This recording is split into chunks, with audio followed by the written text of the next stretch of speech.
Hi guys, welcome back to my YouTube channel, Jessi's Journey, or if you're new here, hello. This is going to be a little bit different of a video than I usually film. I'm actually going to be walking you through this little book right here. This is my travel journal. I am by no means an artist, but it's something I've picked up to do along the way of my trip, just coloring images of where I've been traveling, and I thought it'd be an interesting thing to show you. Also, really quick in advance, I apologize if you hear any rumblings. There's a tram stop right outside my window, and so when the trams pass by it can get a little noisy, but let's just ignore that for now and get on into my travel journal. Okay, so my first entry in my journal here is from a trip I took back in September of 2016 with two of my really good friends, Logan and Sarah.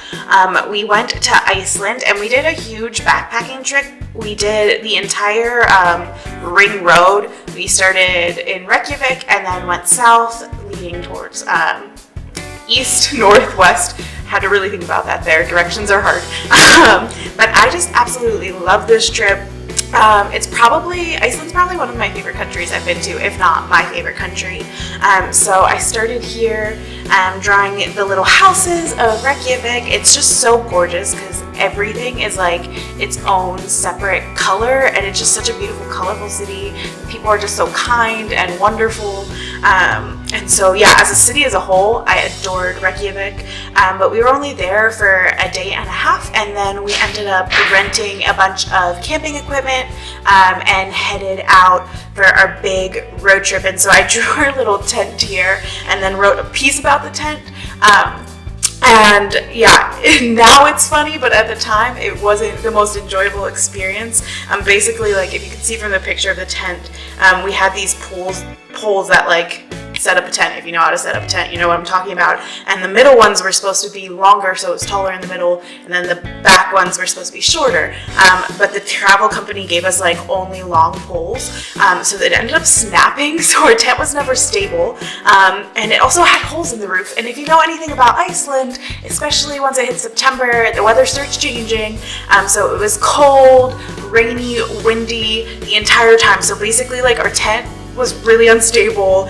We didn't really get a lot of good sleep in it, and we would wake up wet. But the piece I wrote here, like, I just had such a great time, and I have like as terrible as like the nights were sleep-wise. Like Sarah, Logan, and I just had so many funny memories of like staying up late and laughing in the tent.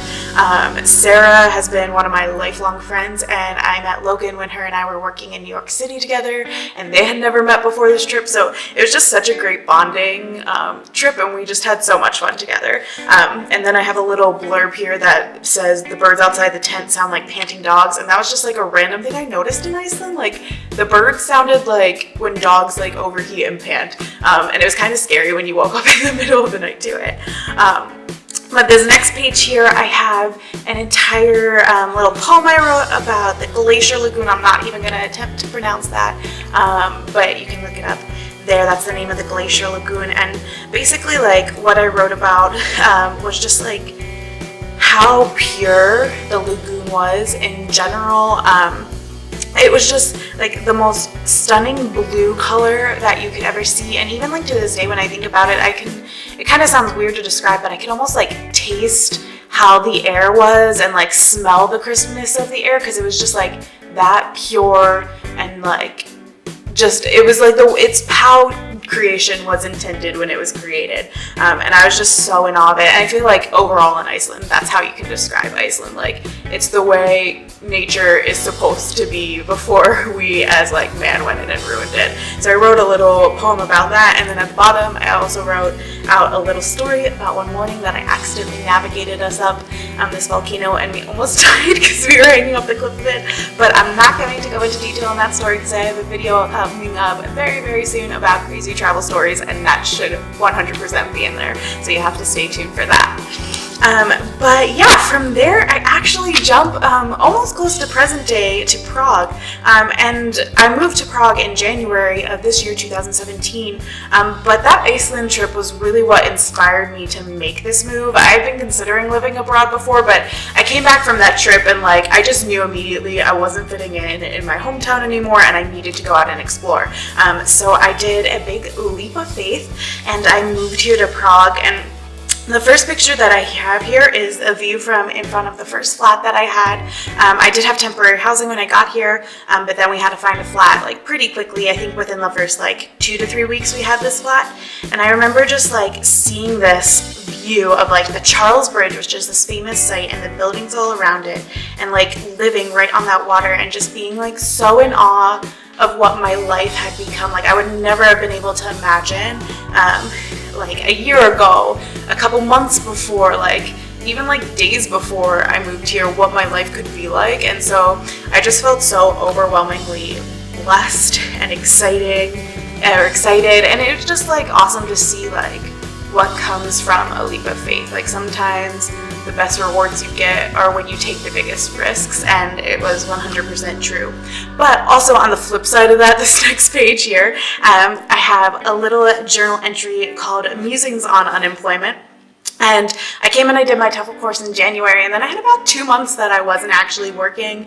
I did a lot of traveling, and then also like I was interviewing and setting out applications, but I just didn't find anything that like really felt like the right fit for me. And so very quickly I forgot the blessings of that leap of faith and got really anxious and stressed about, you know, my money, my savings like disappearing before my eyes. And so I just wrote this little piece to like just remember how stressed I was in that time, and also be able to look back on it as encouragement. Like obviously I got a job and I'm living here and doing just fine, and so it's just a good opportunity to look back and see like if you persevere and you push your boundaries, like it might be uncomfortable in the moment, but afterwards it's totally worth it. And then at the bottom here, I just drew a picture of the red roofs of Prague, and I just love the roofs here. I think they're so gorgeous, such a beautiful detail. It's a pretty common like trait throughout Europe, but I feel like they just look a little bit different. Like the color tone of them here is a little bit different, and you know, as someone who tends to be more creative and have an artistic eye, I just really appreciate like the color palette to them. But so yeah, my next entry is of Budapest. I ended up going, let me see if I can put this camera better. There we go. I ended up going to Budapest during that period of time when I was unemployed with my roommate at the time, Elle, and my friend Tyler. And it was the first time I did a trip since moving here outside of Prague. And I actually, before I moved here, back when I graduated college in 2015, I made a huge list of a year-long backpacking trip that I wanted to take starting in 2018. And so it gave me something like a goal to save my money for and work for. And yeah, obviously now I'm not doing that trip since I live in Europe. Budapest was like the first place other than Prague that was actually on that list. And so it was cool to see like this dream that I had when I first graduated college, even though it wasn't something that I was going to be actively pursuing now, I was still getting to do things on that list and travel. And so I just wrote about the little pieces, places we went to, and my thoughts on it, and then I drew a picture of the one bathhouse that they have there that you basically just go and sit in like warm hot tubs and have the best time ever, and it was just a wonderful, relaxing, super fun trip. My next entry here is actually a location back in Prague. It's called the Globe Cafe, and basically like the Globe Cafe is American expat like heaven. Basically they have like American style food. They have an American bookstore in the front, so you can actually get books that you can read, and the waiters and waitresses all speak English.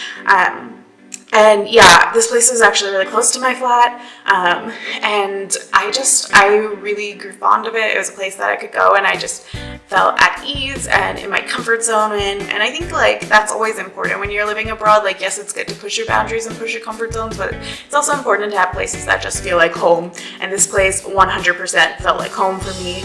It's like I drew it in red because it has a red decor, and they have these interesting pictures up along the walls of like naked plus size people, which I just think is wonderful. And then that was supposed to be a waffle, but like I said, I am by no means an artist, so that was kind of a fail of a drawing. Okay, so the next country I actually got to go to was Poland. I went to the city of Warsaw. I had to go for my visa appointment, actually. You have to go interview at a Czech embassy, and you can go to places like Warsaw, Berlin, Vienna, Serbia, stuff like that. So I got to go and check off another country on my list, but let's be honest, the reason I was most excited to get placed there was for these babies. Yeah, I love pierogies. Pierogies are probably one of my favorite foods. Growing up, my Grammy would always make them for us, or if she didn't make them, there were a bunch of little ladies at the church down the street that would make them on the weekends, and then she would buy them in bulk and freeze them for us, so we could always have them when we went and visited her. So I just they were so delicious. I still am fangirling over these pierogies. Honestly, I publicly cried when I ate them for the first time because I was just so happy and had so many flashbacks to my childhood. But yeah, they were delicious. 100% the best thing I did in Poland. But I also wrote this piece here. I guess I just wasn't as aware as I should have been about how Warsaw and Poland is so impacted by World War II to this day. It was amazing walking around these beautiful buildings and being wow, they're gorgeous, but something seems off, and then realizing what was off was that there were bullet holes still in the building, or bomb shells on the sides of the building, and you just wouldn't expect it 60 plus years later to have this big of an impact still, but it does. And it also highly impacted their cultural identity as a culture, a country, a community. And so it was really interesting to get to learn all about this. I did a free walking tour. I believe it was with Orange Umbrella Walking Tours is the name, and like I said, it was free. You just tip at the end what you think it's worth, and I'm so glad that I got the opportunity to do that. I learned so much. And then lastly, we ended up taking the train there and back from Prague, which is one of the best things about living in Prague, is everything's super close on the train. But I did write a little pro tip, and that is, if you are booking online and using paperless tickets, make sure, it kind of contradicts itself, but make sure you print the tickets off ahead of time. We thought because it was paperless, we could just show them our phones and have them scan it on the phones. And we got there early in the morning, and the woman wouldn't let us aboard the train because we didn't actually have a physical copy of it. So we had to buy brand new tickets to get there, which was kind of it stunk. It was a waste of money. But it ended up being kind of funny because once we got there, we were we're not going to pay extra to get another ticket to go back, so we need to find a way to print these tickets. So we ended up finding a library that we could print off our tickets, but in order to do that, I needed to sign up for a 5-year public library membership card. So if anybody is ever in Warsaw and needs to check out a book, I can help you out. I still have my Polish library card. So these next 2 pages just kind of go over my time in Prague. I wrote a little piece here about feeling like I was worlds away from Pennsylvania, where I grew up in Prague, and even just how hard it is to be at this distance and experiencing life and still be close with people back home, but not being able to really tangibly put into words what this is and know that nobody will really truly understand it because they're not living it. So that's kind of what this piece is about. And then up here I drew a little beer stein, and I wrote the phrase "Dam si pivo prosím," which means "May I have a beer, please?" And yeah, I think if you know anything about the Czech Republic, you know they're known for their beer. Beer literally costs $1. It costs so much more to get water, and so yeah, it's just one of my favorite things about the culture. I love a good microbrew, and I love learning about beer and the process of beer. So yeah, love this about Prague. And then at the bottom, I actually drew a picture of a meal I made for a couple friends I had over for dinner, and I wrote out the recipe because it ended up being really good, and I'm by no means that good of a cook. And so since it turned out good, I was really proud of it. So I recorded it so I could always come back and make it in the future, and also just a way to log that fun time that I had with all my friends. So my next big trip I went on was to London. I kind of had to go for somewhat of a businessy purpose, but I ended up turning it into a trip to just for fun, and it was great. First, it was so nice to be surrounded by English again. I know that sounds kind of, I don't want to say like rude, like I do appreciate the Czech language, but it was nice just to be somewhere where I knew what was going on at all times. I did end up going like the day after the first major terrorist attack happened this year in London, and so it was kind of intimidating and kind of scary, and also just heartbreaking to see, you know, there's so many gorgeous things in this world, and it's sad that people are trying to ruin it or take away from those things. And I got to see all the major sites still. I didn't let that deter me from going, so I got to see things like Big Ben. Obviously, you have to go to a telephone booth if you are in London. I saw the Sherlock Holmes' address, which my dad growing up was always a big fan of Sherlock Holmes, so that was great to go. And then I just kind of journaled about my time here. And yeah, there was like street art all around in the area I was staying in. I was in Shoreditch, so I drew a picture of one of the street arts that was there. It was pretty simple, but it just said truth is a beautiful thing, and I really liked it. It was something that really resonated with me. I feel like the more I travel, the more truth I see in the world. And yeah, I've grown so much as a person because of my travels, that I just really appreciated that quote. And then I also have a quote up here by Mary Ann Radmacher, and it says, "I'm not the same having seen the moonshine on the other side of the world." And I feel like that quote just like really beautifully summed up my trip here as well.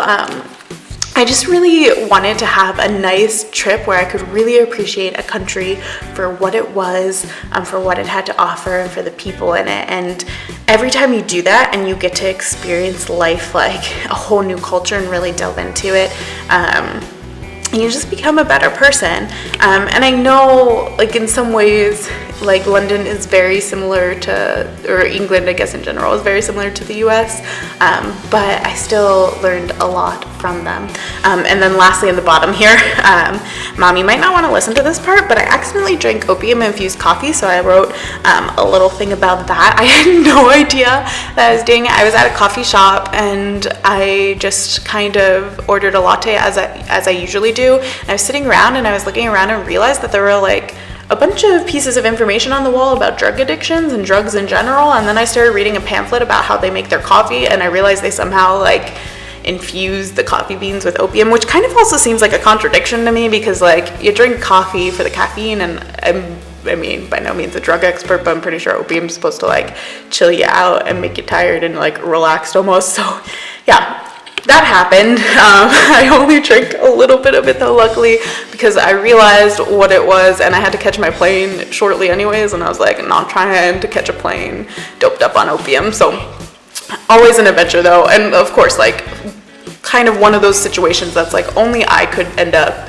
getting stuck in that situation. But so I need to cover up this little piece here because this has my address on it from back home, but basically this page is just a picture of my house growing up, and I wrote a little piece about Home Sweet Home. I think this was around May of this year, and I just started feeling homesick, and so I wrote a little piece about how, you know, growing up I had wanted to get out of my home so bad. I hated the small town feel, but now it's kind of like this beacon of light for me that I know one day I get to go back to, and it's just going to be such a party when I do get to return, and I am excited and looking forward to that. And it's something that just like encourages me when I am feeling homesick, that day one day will come, but also to just enjoy my time that I have here now, because there will be a day where I'll be back home in Pennsylvania and not here, and so I need to use this time to its fullest.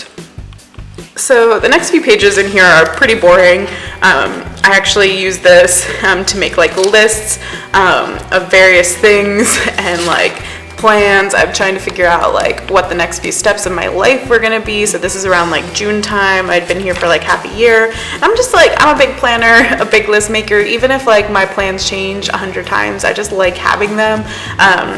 And so yeah, I know these next few pages are kind of boring, but basically I have a list here of video ideas for YouTube. This is when I started getting like serious about creating content on my YouTube channel.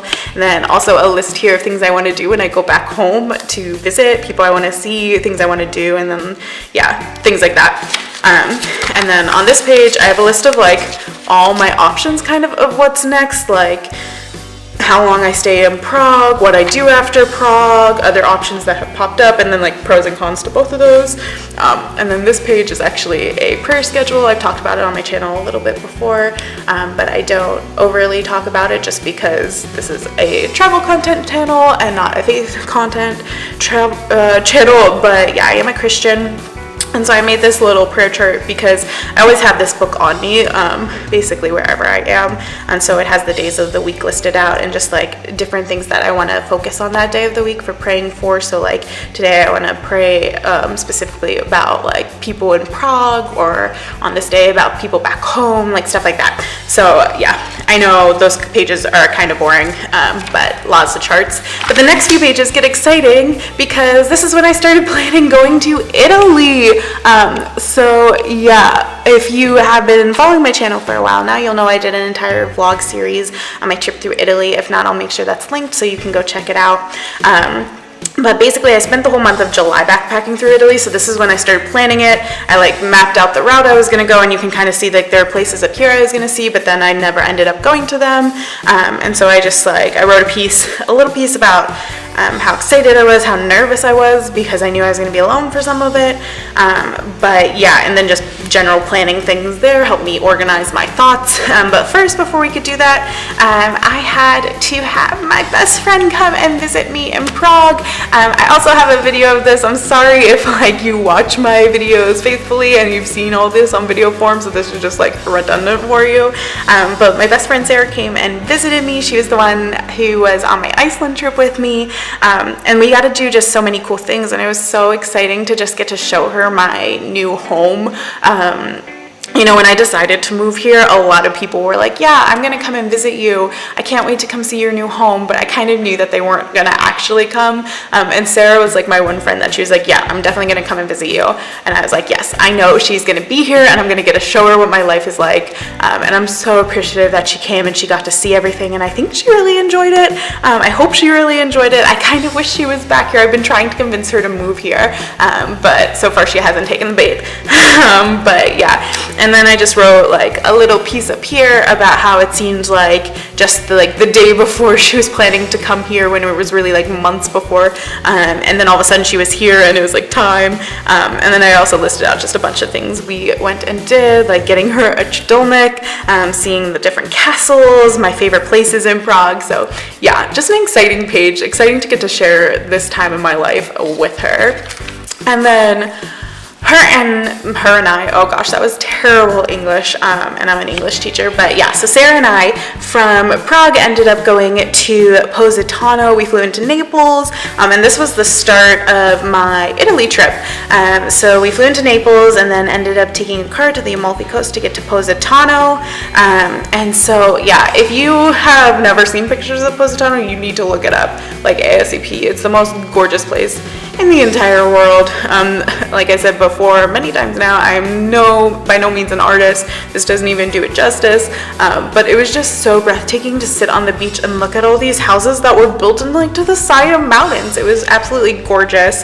The only flaw to it was that the beach was down here and we were literally staying up here too. So to get to there, you had to hike up 900 really steep winding stairs. And it was funny, like we were told it was like a 10-minute walk to the beach, and it 100% would have been a 10-minute walk to the beach if it was flat ground, but it wasn't. It was stairs, so it took quite some time. But we had so much fun, and it was such a nice, like relaxing vacation. Usually I feel like travel can get overwhelming when you're constantly on the go, and so this is like the first trip that we kind of just went and like relaxed on the beach and actually vacationed and didn't just travel around. And another cool thing we did while Sarah was with me was we did a day trip to Capri. So I wrote about it here. It ended up being kind of a fail. Both of us were kind of sick and we didn't get sleep because an incident had happened at our hostel the night before. Make sure you check out the vlog so you can hear more about that. So basically we got to the island of Capri on this like little charter boat, and basically went and found a big ferry to get our butts home because we couldn't go back on the little boat or else we would have like been throwing up everywhere, and we just did not feel good. We weren't enjoying it, but we did take the bus around the city or the island a little bit, and the bus ticket was just gorgeous, so I have that saved in there. And then I have a few little Italian phrases at the bottom. But from there, Sarah ended up leaving me, and I ended up going on to Rome. So I have a bunch of stuff here about Rome, pieces about the history, how I love learning about it. And it's just like, it's one of those places that like, there is so much history to it that you go there and it just doesn't feel real. Like you can't even believe like this stuff actually existed, and to see the reality of like this is where Caesar was, and like this is where the Roman Empire was like at its like prime. Like it's just crazy to get to be there. I went and saw like some of my favorite things like the Colosseum, the Pantheon, of course. I went to the Trevi Fountain. I am a child who was born in the 90s, and I grew up watching Lizzie McGuire, and I went and I saw the Lizzie McGuire movie in the movie theaters. So yes, Trevi Fountain, obviously super important. It was like kind of embarrassing. I think I cried in front of the Trevi Fountain just because it was like something that growing up when I watched the movie, I was like, wow, I want to go there one day. And then all of a sudden I was standing there, and I just like, I couldn't believe that that was my life, that I am able to travel now because of where I live. And it was just so overwhelmingly exciting. But yeah, so I drew out some stuff there, and then I have a little Italian cheat sheet up here. Like I said, I usually have this book on me at all times, especially when I'm traveling. I carry it with me, and I just kind of sit and sketch in front of stuff. So yeah, I like sat in front of the Colosseum and sketched it out, and the Trevi Fountain, and colored it. So I just wrote an Italian cheat sheet so that if I ever needed help or got lost or whatever, I could at least pull that out and like show the person and be like, can you help me please? So from Rome, I ended up going on to Florence, and I drew the Duomo here to show off Florence. I love the color scheme of the Duomo. It's kind of like this greenish, reddish, burnt. They're like kind of like burnt greens and reds. And yeah, I just really love the color scheme of it. It wasn't what you would expect for like a traditional church. And it's just like the most impressive building you will ever see. It's so huge. Just this grand scale of it is like overwhelmingly big. And I just wrote a little piece here. I kind of realized when I was in Florence how like, I don't know, just like tourism to me, like I had this moment, I was standing in front of the Duomo and I saw a couple people. They would just literally walk up, take a picture and leave. They wouldn't stand and they wouldn't take it in. They were just seeing the site for the sake of seeing it, and it just, the idea of tourism just all of a sudden seemed very like superficial to me.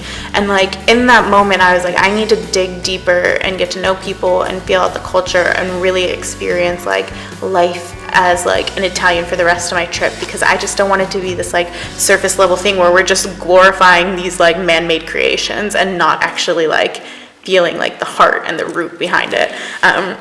So yeah, that was like a little brief time in Florence for me. I also love Florence because my Airbnb host gave me her bike to ride around, so I got to like zip around the city on a bike for a week, which was a lot of fun and also very terrifying, but a lot of fun. And then from Florence, I did a day trip to Pisa. Obviously, you have to go see the Leaning Tower of Pisa, which is just like another thing, like growing up as a kid, it's just something you know about and like always want to see, but then all of a sudden it's a reality, so it's just like very overwhelming. And I loved it. I just did a quick little like hop on a train, day trip there, day trip back to Florence, but it was great. From there I went on to Bologna, and I didn't actually really draw anything from Bologna because it rained most of my time there, which I was kind of bummed about. Everybody I was telling about my trip and my plans, they told me that Bologna was like the best place to go to. They loved it. It's so like, it kind of like off the beaten path and not too many people go there. And yeah, it was gorgeous, but I just didn't really get to see a lot of it, so hopefully one day I'll get to go back there and really experience it more. But the next place I went to was Verona, and that ended up being probably my favorite place, along with Venice, for my trip. I was staying in the suburb of Verona called Busloengo, which is close to Lake Guarda, and I absolutely adored it. I had an amazing Airbnb host that I was staying at. and I just had such a great time. I don't know, I felt very like almost at home, I guess, in a sense, in Verona. And yeah, I got to see like Juliet's Wall. If you've seen the movie Letters from Juliet, you know how freaking awesome that is. I wrote a little joke here. My dad used to always make this joke where he would do the line like, Romeo, Romeo, wherefore art thou Romeo? And then he'd be like, in the bush the ladder broke. And I mean, come on, that's like the biggest dad joke ever, but I would always laugh at it. I thought it was hilarious, and it was just one of those moments where I was standing at the balcony like laughing to myself about something that my dad had said when I was younger, and just like thinking about him up in heaven and how proud he would be of me. And I just, yeah, Verona was just a very impactful, like, personal experience for me. I think that city was the city I just felt most personally connected to. And then my last stop on my Italian trip was Venice. So I have the canals here and a gondola. I did not ride a gondola because I was by myself and I did not want to go on a gondola ride alone. One, because they're ridiculously expensive, and two, just really didn't want to go on a romantic gondola ride by myself. So yeah, but I did enjoy Venice. I love just getting to wander the canals, the streets, and getting lost. It was just such a gorgeous city, and the people were so nice, and I ended up actually camping there, which was a unique experience because I had been staying at like hostels, Airbnbs along the way, so to get to camp in Venice of all places was amazing. But yeah, so that finished my Italy trip, and from Italy I flew on to Croatia. So I ended up flying into Dubrovnik, Croatia, and I visited my friend Haley, and I did a vlog of this as well, so make sure you check that out. But yeah, I just absolutely love that trip. I wrote a little piece on this page about my travels in general from Italy and Croatia, and then I have a bunch of like little like bus tickets and stuff from along the way for that like month and a half that I was traveling there saved. But yeah, Croatia was just so beautiful. It was so relaxing. It was like another one of those places that you just see it and you're like, this is such a natural beauty. The waters were so clear that you could see like to the bottom of the ocean. You could see the fish swimming through. The city itself, the old city, and the city walls were gorgeous. We went on a island hopping tour where we got to go see a couple different islands, and it was just so fun. We were only there, I guess it was like 4 days total, but the first and last day were like half days because they were travel days, so we only had like really 2 full days to see it. Which means I will definitely be going back, not just to Dubrovnik, but I also want to see the rest of Croatia. I would love to go to Zdar and Split and all the places in between. It was just so gorgeous, and yeah, for my little bit of time that I had in Croatia, I would say it 100% made it into my like top 5 countries that I've been to, and I cannot wait to go back. But yeah, so the next few pages here are blank. I still have many a journey to go on and many a page to fill out, and I'll actually be filling this page out very, very soon because I am going to be going on to Paris to visit my aunt who is traveling through there, which I'm very excited about. But yeah, that is all I have for you guys in this video. I can't wait to fill these pages up in the future and to take you guys along with me on those journeys. But until next time, guys, make sure you give this video a thumbs up if you liked it and subscribe to this YouTube channel for future journey adventures. And I will see you guys very, very soon. Bye!